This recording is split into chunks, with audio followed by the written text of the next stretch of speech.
감과 자치단체장의 러닝메이트 제도, 어떤 지역은 필요하고 어떤 지역은 필요하지 않고, 또 이 기초 업무교육에 대해서 어떤 방식으로 할 것이냐, 또 우리가 중학교, 고등학교의 교육, 학교의 운영 커리큘럼이라든지 또는 운영 방식을 어떤 행태로 이끌어갈 것이냐 하는 그런 문제들. 그 다음에 이제 서비스도 지역에 따라서 상당히 이제 다릅니다. 필요한 정도 다른데, 이걸 지금까지는 저희가 해결적으로 사실 제공을 했습니다. 그런데 앞으로는 이 서비스를 정말 지방자치단체 간에 경쟁을 붙여야 되겠다. 그러다 보니까 서비스가 좋은 지역으로 이사를 오고, 그게 유명한 티보의 이제 가설이죠. 서비스가 좋은 지역으로 이사를 가면은 사람이 모이고, 사람이 모이면은 여러 가지 경제 발전이 일어날 수 있다. 이게 이제 논리입니다. 그래서 지방 정부 간의 경쟁을 좀 촉발시켜 가지고 공공 서비스의 수준을 서로 경쟁을 시키면 서비스가 좋아집니다. 아주 좋아집니다. 그래서 향상되고 결국 나라의 국가의 경쟁력도 강화되는 이런 방식으로 가야 된다라는 그런 생각입니다. 그다음에 이제 저희가 이제 가장 이제 강조를 많이 하고 있는 게 지방 분권이 지역 발전하고 국가 발전에 어떤 관계가 있느냐. 이 지역 발전은 아시다시피 이제 지방이 주체가 되는 독자적인 지역 발전 전략을 추구할 수가 있습니다. 뭐가 되면 지방 분권이 되면 지금 아시다시피 모든 지방자치단체가 그 지역을 발전시키고자 하는 욕망은 엄청나게 있습니다. 그런데 실질적으로 발전시킬 수 있는 행정적인 권한, 수단, 그 다음에 그게 발전하는 데 필요한 재정적인 수단, 또 재정, 이런 것이 사실 안 되어 있기 때문에 아무리 좋은 아이디어가 있더라도 별로 그렇게 그걸 실행할 수 있는 기회가, 의욕이 그렇게 썩 베끼질 않거든요. 그런데 아까 제가 말씀드렸지만 아주 여건이 열악하고 척박한 지역에서도 잘 하고 있는 데도 있습니다. 이런 데는 왜 그러냐? 우선 자기들이 스스로 지역 발전 전략을 만들었어요. 없는 것도 이렇게 자꾸 모아가지고 또 딴 데 가서 자문도 받고 리더도 좀 모셔오고 이런 식으로 해가지고 스스로 뭔가 발전하려고 하는 건 의욕이 실질적으로 조금밖에 안 되는 어떤 끈하고 이렇게 매칭이 잘 되는 그런 지역들이 있습니다. 그래서 이런 지역들이 앞으로 우리가 지역 발전을 선도할 수 있는 지역이 아니냐. 그래서 이제는 이 독자적인 지방이 주체가 되는 지방 독자적인 지역 발전을 추구하면은 아무래도 이제 지역의 문제는 발전은 우리가 책임진다. 이걸 우리가 해야 된다 하는 어떤 자치의식, 그죠? 그리고 또 분권의식을 기초로 해서 창의성과 다양성이 상당히 발휘가 될 것이다. 지금 아마 지방자치가 도입된 이래로 지방에서 이렇게 일어나고 있는 여러 가지 지역 발전의 활성화 사례들을 이렇게 보시면은 물론 이제 잘못된 것도 있죠.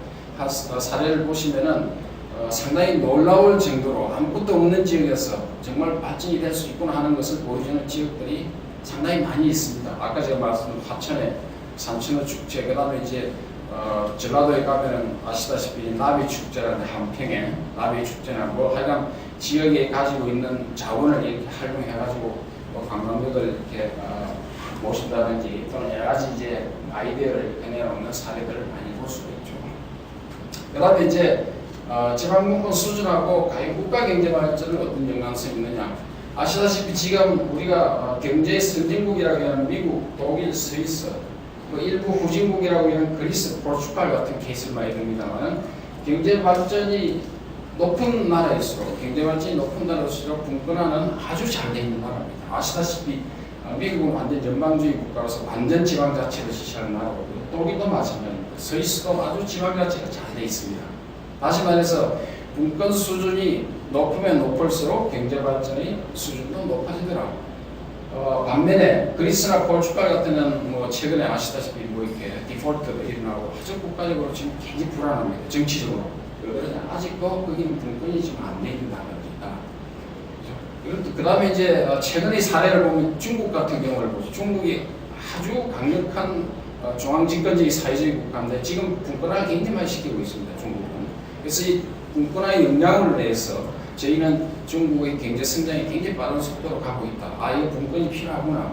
이런 반면에 소련 같은 경우는 아주 강력한 중앙집권 체제를 아직도 뭐 사실 아직도 아니고 최근까지도 운영을 하다가 이제 사실 붕괴가 되어버리지 않습니까? 그게 바로 하나의 분권 수준에 따라서 저희는 경제 발전이라든지 경제 수준이 상당히 연관성이 높다고 이렇게 보고 있습니다. 물론 여기에 대해서 어느 것이 앞이고 어느 것이 뒤냐 뭐 여러 가지 이제 학술적인 논란이 있을 수가 있습니다만 저희 나름대로 이제 실증적인 경험은 경제 수준이 높아질수록 분권 수준이 높더라. 잘 사는 나라일수록 분권을 많이 하더라. 후진국일수록 분권이 좀 잘 안 돼 있더라. 그런 결과를 말씀드리고요. 그리고 우리나라의 지방 분권의 지금 현황, 문제점 조금 더 말씀을 드린다면은 그럼 지금까지 이 분권을 하기 위해서 지방 역대 정부들이 어떤 정책을 쌓았느냐. 뭐 아시다시피 정권이 바뀔 때마다 선거 공약마다 분권하겠다. 그다음 뭐 여러 가지 균형 발전하겠다. 뭐 등등 이렇게 공약을 굉장히 많이 내셨습니다. 그렇죠? 그래서 이제 지방 분권에 대해서 기본적으로 정부들이 어떤 철학을 가지고 있었느냐. 사실 뭐 군사정부라든지 국민정부는 별로 그렇게 분권 자체가 그 당시에는 소위 하나의 그 사회적인 트렌드가 아니었기 때문에 별로 관심이 없었습니다. 그런데 국민의 정부에 들어와서 역시 그 당시 DJ는 분권보다는 수도권 분산이 관심이 굉장히 많았습니다. 그래서 분산보다는 분권에 대해서 상당히 나름대로 비중을 많이 뒀고요. 실질적으로 분권을 시작한 것은 왜 참여정부라고 봅니다. 그럼에도 불구하고 참여정부는 철학적으로는 균형 발전을 먼저 앞세웠습니다. 분권보다는. 그 다음에 이명박 정부가 들어와서 이제 뭐 생기는 정부, 지방행정 체제 개편을 이렇게 이야기했지만 물론 이제 이명박 정부가 와서 이제 분권을 강조를 했습니다. 왜냐면 예전에 이제 아시다시피 이명박 대통령께서 서울시장을 하셨기 때문에 분권이 얼마만큼 중요하다는 것은 피부적으로 느끼고 그걸 이제 실천하겠다 해서 나름대로 이제 이 분권에 대해서 강조를 하셨습니다만은 오히려 규제 완화 또 수도권 이제 완화 뭐 이런 식으로 해서 이 분권에 대해서 조금 나중에 지금 가면서 정권 말기로 가면서 약화되는 이제 영향을 받고요. 지금 박근혜 정부도 이제 초기에는 분권에 대해서 상당히 이제 중요한 내용들을 많이 이렇게 제시를 했습니다. 근데 지금까지 이제 여러 가지 경제가 어렵고 또 국가적인 여러 가지 이제 상황들이 있다 보니까 이 분권에 대해서 뭐 그렇게 뚜렷할 만한 이렇게 어떤 뭐 작업을 한다든지 분권에 대한 어떤 정책이라든지 이런 것이 뭐 그렇게 명확하게 나오지는 않은 그런 상황입니다. 이 분권을 추진하기 위해서 추진한 기구들도 많이 만들었습니다. 그 사이에 군사정부, 문민정부 때는 지방이양 합동심의회, 그다음 국민의 정부 지방이양 추진위원회, 참여정부는 지방이양 추진위원회, 정부 혁신지방분권위원회, 그다음 이명박 정부의 지방분권 촉진위원회, 지방행정체제개편위원회, 우리 박근혜 정부에 와서 지방자치발전위원회가 지금 설립이 되어 있습니다. 여기에서 대부분 이제 분권에 관한 문제들을 굉장히 이제 심도 있게 논의도 하고 또 추진도 하고 하고 있습니다. 최근에 박근혜 정부에서는 지방자치발전 종합계획이라는 것을 2014년 작년 12월에 이제 발표를 해서 우리나라 지방자치에 관한 일종의 마스터 플랜을 다 수립을 했습니다. 그래서 제가 이제 문제는 좋은 내용은 저기 다 담겨져 있는데 어떻게 집행을 할 것이냐, 실행을 할 것이냐 하는 문제에 대해서는 아직 그렇다면 진척이 되지는 않고 있습니다. 그 다음에 이제 분권의 이제 실질적인 내용이라고 할 수 있는 중앙행정 권한을 지방으로 한 이양은 실적입니다. 그 사이에 어느 정도 중앙권한을 지방으로 이양했느냐, 뭐 국민의 정부, 참여정부, 이명박 정부 쭉 이렇게 합쳐보면 실질적으로 1265건의 사무를 지방정부에다가 이양을 하겠다고 이양을 확정을 했는데 실제 이양을 완료하려면 어떻게 법이 바뀌어져야 됩니다. 여러 가지 사무라든지 기능이 바뀌려면 그 사무와 기능을 관장하고 있는 소위 소관법을 이제 개정을 해야 되는데 이 법은 대부분 국회에서 다 개정을 합니다. 그런데 법이 구속적인 소위 이제 개정 자금이 안 돼가지고 지금 이양을 완료한 것은 30대고요. 나머지 추진 중은 1230이거든요. 그래서 보시면 아시지만 거의 한 4% 수준 정도 이양을 했다고 그렇게 봅니다. 그러니까 아주 이양 실적이 굉장히 이제 저조한 거죠. 그래서 이렇게 보신 바와 같이 역대 정부에서 지방 분권에 대한 철학이라든지 방향을 설정을 하고 또 추진 기구도 만들었습니다만 실질적으로 이 중앙행정 권한을 지방으로 이양한 실적은 그렇게 많지는 않다라는 것을 보실 수 있고요.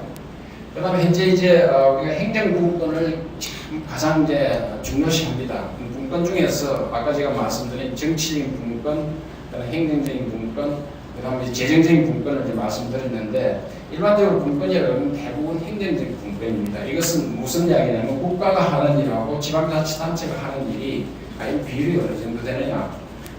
지방 분권이라 그러면 국가가 하는 권한이라든지 사무를 그죠? 지방자치단체로 지방으로 다 넘겨주라는 것이 분권이거든요. 근데 현재 지금 우리나라 중앙하고 지방하고 하는 일을 이렇게 배분해 보면은 국가가 하는 일이 85%입니다. 그리고 순수 지방자치단체가 스스로 국가의 간섭 없이 스스로 할 수 있는 자치사무라고 이야기합니다. 이게 순수 지방사무라고 썼는데요.